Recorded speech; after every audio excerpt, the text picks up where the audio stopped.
Well, hello there. This is Skip McCoy. Welcome to RiverSoft University. This segment is about the Unbilled report. It is on the far right of the blueprint.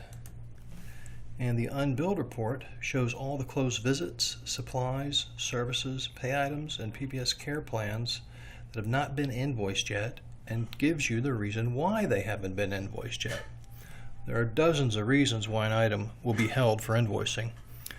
To reduce the size of the report, uncheck the Show Too Early items and the Show Redundant items. The Show Too Early items will prevent the Ready to Bill and Episode Period Not Ended unbilled items from showing. There's nothing you can do about those items. There's no work on your part. You just have to wait for time to pass. The Show Redundant items prevents, say, 60 visits being unbilled for exactly the same reason from showing 60 times. So you just get one visit showing the reason why those 60 visits aren't billed. Up at the top, you've got the date range filter. By default, it goes back 6 months. Case manager, and we recommend that you assign your case managers the responsibility to run this report several times a week and then take care of any problems they see, and that would be part of their job. Other filters are client types, by default they're all checked, employee types, by default they're all checked, and items, and by default they're all checked. There are dozens and dozens of unbilled reasons, from no care plan, no referring diagnosis, unmailed plan of care, care plan not signed by doctor, verbal order not signed by doctor, care plan has no diagnosis code, has no face-to-face date, the face-to-face date is greater than 90 days before the start of care, more than 30 days after the start of care. Care plan is missing the primary physician. The care plan is not for 60 days. The primary physician is missing the NPI. The primary physician is marked non-PICOS. Primary physician not in the PICOS table. The episode has no OASIS. The episode has an exported OASIS. Episode has unlocked OASIS. So you can start to see there are a lot of reasons why an item might not be billed. I think last count there was about 45 of them, and the list keeps growing. Okay, you can run this by office, by payer class, by client, and by payer. And you can get totals by referring physician, contact, and source. And that's interesting because if you're really stacking up a lot of unbilled items, for instance, you can't get your care plan signed, and all those care plans are coming from a physician, this referring physician, you might not want to take any more referrals from that physician if he won't sign the care plans and the verbal orders.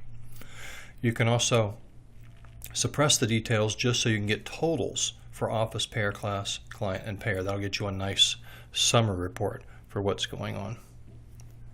Okay, I'm going to go ahead and run this report. Show you the type of report you get if I don't suppress the details.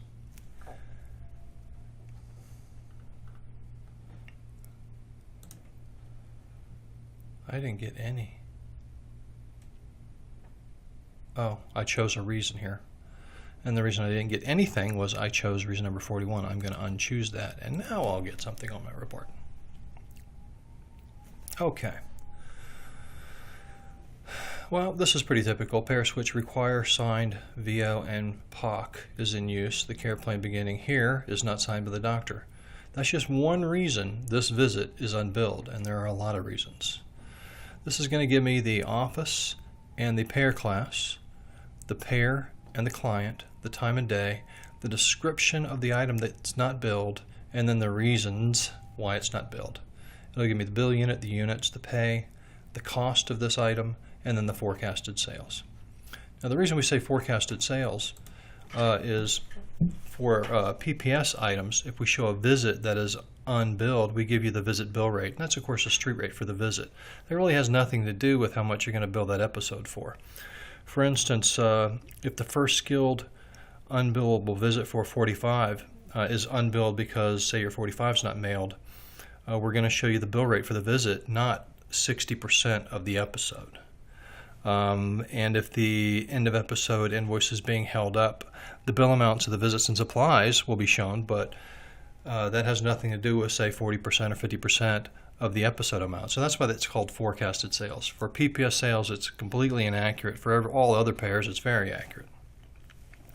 Now, the purpose of this report is to provide one place that your agency can see all the issues preventing invoices from being created so that a resolution for the issue can be assigned to someone and quickly resolved.